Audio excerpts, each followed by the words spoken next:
अस्सलामुअलैकुम। क्या हाल चाल हैं आप लोगों के। उम्मीद करती हूँ कि आप सब लोग अपने अपने घरों में खुश और आबाद होंगे। Welcome back to my channel home bird. अगर आप मेरे चैनल पर नए हैं तो प्लीज़ सब्सक्राइब माय चैनल, मेरी वीडियो को लाइक करें, शेयर करें और हाँ, कमेंट्स करना बिल्कुल मत भूलिएगा क्योंकि मुझे कमेंट्स का रिप्लाई करने में बहुत मज़ा आता है। आज के व्लॉग में मैं आपसे अपनी सहरी की रूटीन शेयर करूँगी और बाद में आप लोग भी मुझे ज़रूर बताइएगा कि आपकी रूटीन मेरी रूटीन से कितनी मिलती जुलती है। सबसे पहले तो जनाब मैं 2 o'clock का अलार्म लगा लेती हूँ। वैसे तो मैं रात में नहीं सोती, लेकिन अलार्म लगाना कभी नहीं भूलती क्योंकि ये अलार्म सिर्फ सहरी के दिनों में ही लगता है। उसके बाद तो हम सुबह के टाइम का अलार्म लगाते हैं, तो इसलिए मुझे अच्छा लगता है कि मैं सहरी के टाइम का अलार्म लगा लूँ।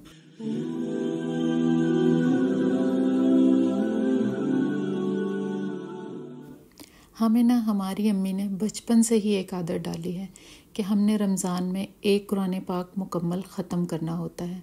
तो इसलिए हमारी बचपन से ही रूटीन बनी हुई है कि हम रमज़ान के पहले रोज़े कुरान पाक शुरू करते हैं और कोशिश करते हैं कि रमज़ान के ख़त्म होने तक हम अपना कुरान पाक भी मुकम्मल कर लें। और अल्हम्दुलिल्लाह हम ऐसा कर भी लेते हैं। जब हम छोटे थे ना, तो इफ्तारी के टाइम पे मेरे अब्बू की आदत थी कि वो हमेशा तिलावत करते थे और अब्बू की आवाज़ इतनी खूबसूरत है तिलावत करते वक्त कि दिल चाहता था हम सुनते ही रहें। अम्मी हमारी सहरी तैयार करती थी और हम अब्बू की तिलावत सुना करते थे। उस वक़्त ना कभी हम पे कोई इतना बर्डन नहीं डालती थी अम्मी कि हमें सहरी तैयार करनी है, अफ्तारी तैयार करनी है, बल्कि मेरी अम्मी की आदत थी कि वो हमेशा हमारे लिए सहरी ख़ुद तैयार करती थी। लेकिन उस टाइम पे ना हमें कभी भी ये एहसास नहीं हुआ कि हम कोई चीज़ मिस कर रहे हैं, क्योंकि अम्मी ने कभी फील ही नहीं होने दिया। अब जाके पता चला कि ये कितना मुश्किल काम है कि आप खुद सारी जिम्मेदारी लो और बच्चों को इस बात का एहसास ही ना होने दो। खैर, हम सबकी माएँ ऐसे ही करती होंगी। हमें हमारा बचपन बहुत याद आता है जब हमारी शादी हो जाती है और हम दूसरे घर में आ जाते हैं, क्योंकि भाई जब ही तो असल जिम्मेदारियों का पता चलता है।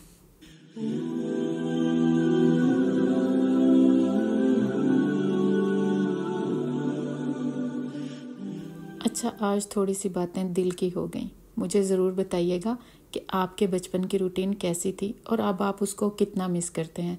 बहन भाइयों के साथ लड़ झगड़ के सहरी और अफ्तारी करने में जो मज़ा था ना, वो अब नहीं है, क्योंकि अब हम बड़े हो गए, अपने घर के हो गए। अब हम उन चीज़ों को मिस करते हैं। मुझे भी आप ज़रूर बताइएगा कि आप कितना मिस करते हैं।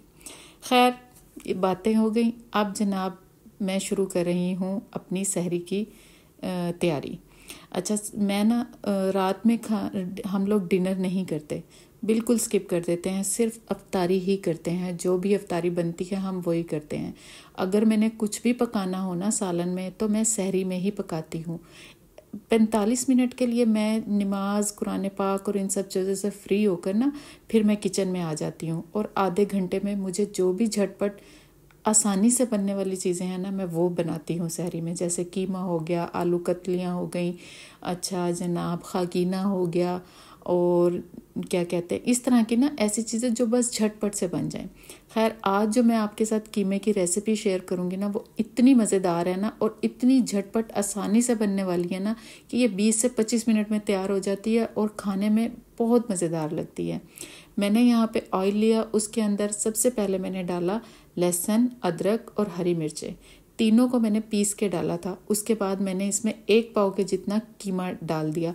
अब मैं कीमे को ना सिर्फ इतना फ्राई करूँगी कि जितना इसका कलर चेंज हो जाए, ये लाल से सफ़ेद हो जाए और ये अपना थोड़ा बहुत पानी भी रिलीज़ कर देगा जब तक।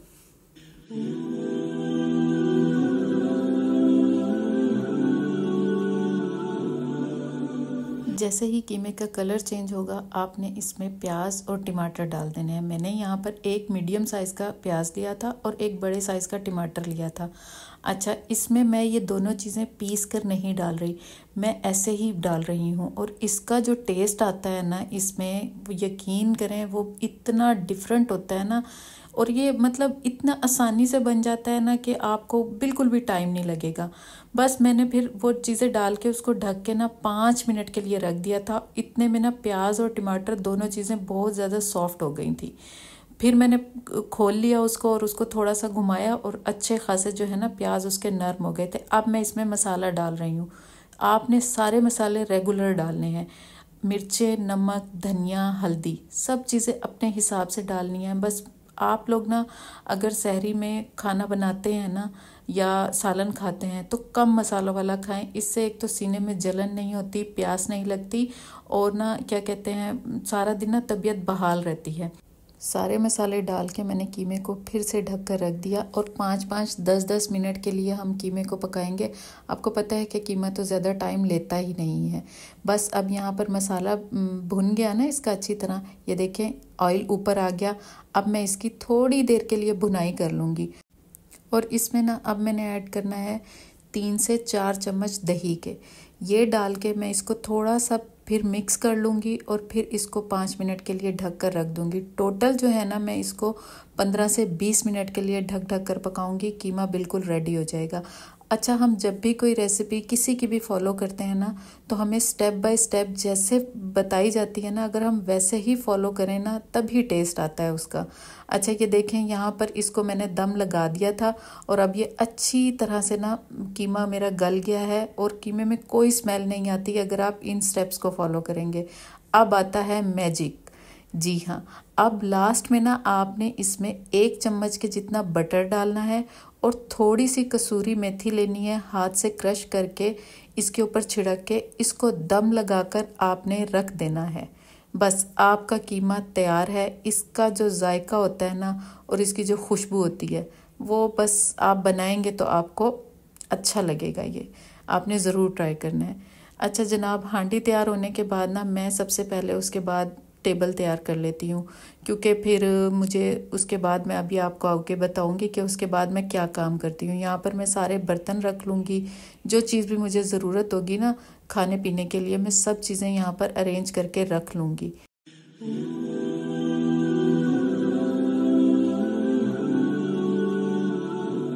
सहरी में हमें पसंद है कि हम ज़मीन पर बैठकर ही खाते हैं, हमें अच्छा लगता है और अफ्तारी हम डाइनिंग टेबल पर करते हैं। तो बस यहाँ पर ये सब तैयारी होने के बाद अब मैं बनाने के लिए आ गई हूँ रोटी। इस टाइम पर मेरे हस्बैंड उठ जाते हैं और चाय जो है ना वो पकाते हैं और ये वो अपनी मर्ज़ी से करते हैं, उनको मैं कहती नहीं हूँ। उनको बस अच्छा लगता है कि वो किचन में आकर मेरी थोड़ी बहुत हेल्प करा दें। अच्छा, हमारी एक और आदत अम्मी ने जो बचपन से बनाई हुई है ना कि भाई हमने ना सहरी में कभी पराठे नहीं खाए, कभी भी नहीं। हमें याद ही नहीं पड़ता कि अम्मी ने कभी पराठे बना कर दिए हों। हम हमेशा सादी रोटी लेते हैं, उसके ऊपर घी लगाते हैं, देसी घी, और उससे हम सहरी करते हैं। और ये इतनी पक्की आदत बनी हुई है ना कि हमसे पराठा खाया ही नहीं जाता। अब मैंने आगे बच्चों को भी ये आदत डाली है। अच्छा, इसके बहुत से फ़ायदे होते हैं। एक तो हमें प्यास नहीं लगती, दूसरा ना मैदा ना भारी नहीं रहता। इतना अच्छा रोज़ा गुजरता है ना और इतनी आसानी से कि बस मैं आपको क्या बताऊं। पराठा आप भी अगर ना खाएं तो बेहतर है, वैसे आप लोगों की मर्ज़ी है, लेकिन मैं आपको बता रही हूँ कि रोटी से ना यकीन करें रोज़े का पता भी नहीं चलता। जनाब, चाय हो गई थी, अब मैं रोटी भी बना ली थी। अब मैं यहाँ आ गई थी बच्चों को उठाने के लिए। अल्हम्दुलिल्लाह अल्हम्दुलिल्लाह मेरे बच्चे सारे रोज़े रखते हैं और मैं इनको फोर्स नहीं करती, ये खुद से रखते हैं। अल्लाह का शुक्र है। यहाँ पर हमारी जो है ना सहरी बिल्कुल तैयार हो गई थी, चाय रेडी थी, मेरे हस्बैंड ने चाय डाल दी और अब हम अपना जो दस्तरखान है उसके ऊपर अल्लाह ताला की नेमतों को सजा लेंगे और सहरी का लुत्फ़ उठाएंगे।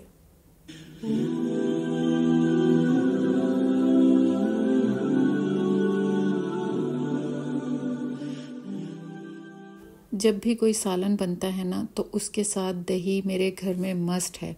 और सहरी में तो आप समझें कि जैसे पकोड़ों के बगैर अफ्तारी नहीं होती ना, इस तरह दही के बगैर ना मेरे बच्चे और हस्बैंड शायद वो सहरी भी ना करें। उनके लिए इतनी ज़रूरी है जैसे अफ्तारी में पकोड़े ज़रूरी हैं।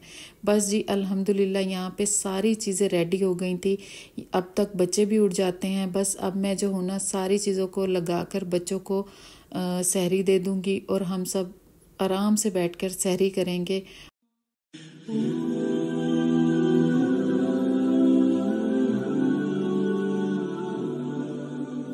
सहरी करते वक्त ना मेरे हस्बैंड की आदत है कि बच्चों के साथ ना वो रोज़ाना कोई एक हदीस या आयत शेयर करते हैं और एक दूसरे को उसका मतलब बताते हैं, जो बच्चों को समझ आता है वो बाबा को बताते हैं और जो बाबा को समझ आता है वो बच्चों को बताते हैं। इस तरह क्या होता है कि वो बातों बातों में ना बच्चे बहुत कुछ सीख जाते हैं और हमारी भी एक तरह से रिवीजन हो जाती है। जो हम बचपन में पढ़ते थे ना, जो हमने सीखा, जो हमने देखा, वो शायद सब कुछ ठीक नहीं था। तो अब हम बड़े हो गए हैं, हमें समझ आ गया और अब दीन को समझना पहले से थोड़ा सा आसान हो गया है।